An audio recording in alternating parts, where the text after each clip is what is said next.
Hello, it's Philip Taylor speaking from Richmond Green Chambers in London. Today I'm looking at a book which has come to us from Doubleday, and it's an interesting work of non-fiction. It's called In Your Defence, Stories of Life and Law, and it's been written by Sarah Langford, who's a barrister.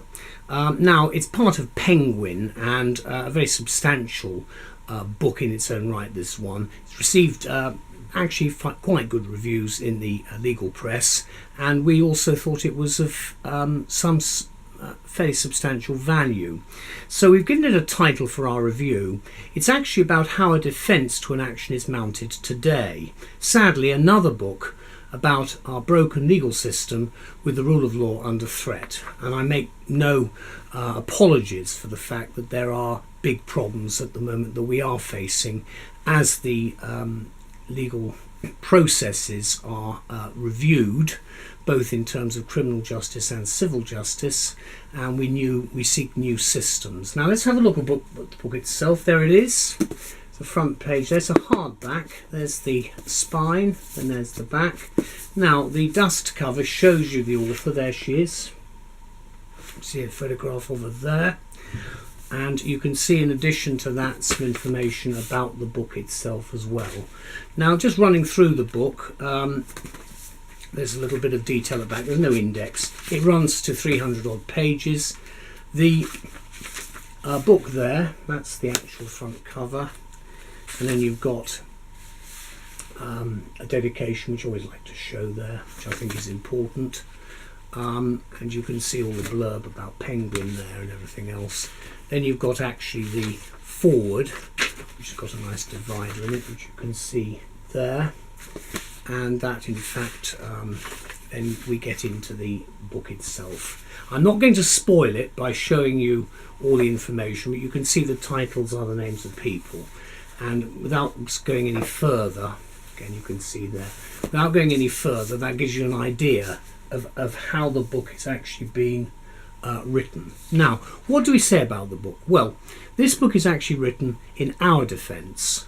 A lot of people are worried about the broken legal system itself, so we've got another book on the shelves about law, and those shelves are getting quite packed with the mounting frustrations of the lawyers about the rule of law. And sadly, In Your Defence by Sarah Langford illustrates a worsening of the criminal justice process at a bad time for the maintenance of the rule of law.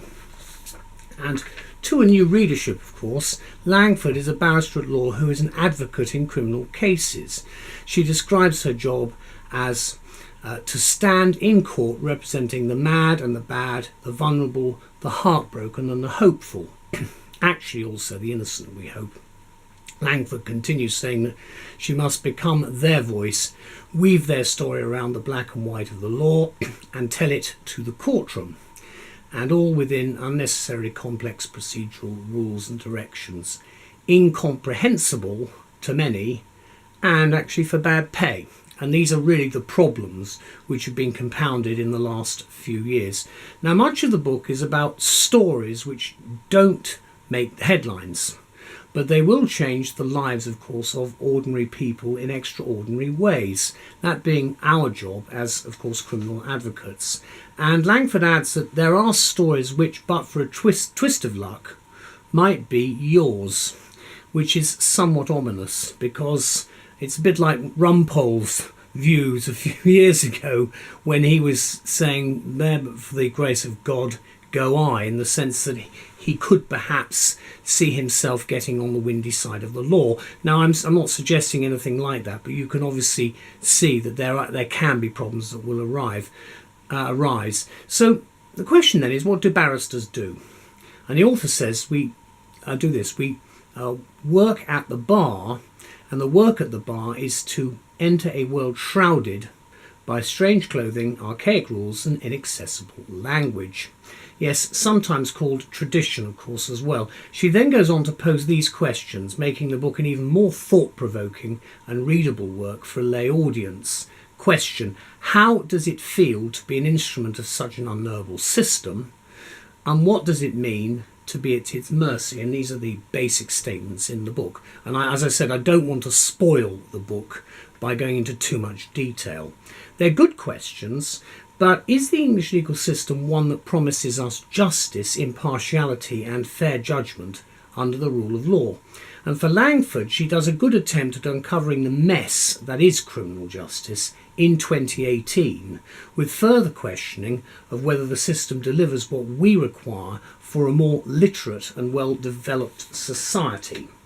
And of course the book delivers, quote, with remarkable candour, unquote, a description of 11 cases which reveal what happens in the criminal and family courts. Now, I deal with the family courts, but I have been involved heavily in the criminal justice process as well, so I'm very familiar with everything that she says. And of course, it's so sad to have to report that we agree with Sarah Langford's judgment. She tells us how she feels as she defends the person standing in the dock, not something we would wish to do. And she relates compelling contemporary stories covering what we do. Quote, domestic fallout, everyday burglary, sexual indiscretion, and children caught up in the law. Those are just to name, of course, a few. And really realise that these are sometimes shocking and often heart-stopping proceedings, which in the past very few people really knew much about. Of course, today it's rather different because there's a lot more information available and people are much more aware of what their rights are.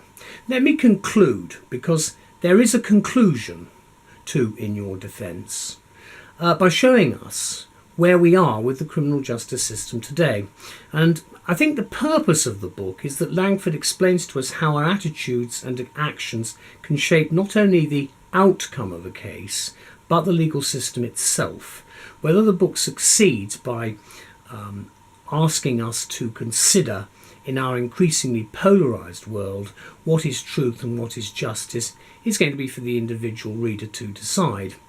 But this is one book, I feel, of a series by different authors, which is currently available on the market, which highlights the mounting chaos of modern justice in England and Wales. I'm not going to talk about the other jurisdictions making up the UK, but certainly in England and Wales, which makes up the bulk of it anyway.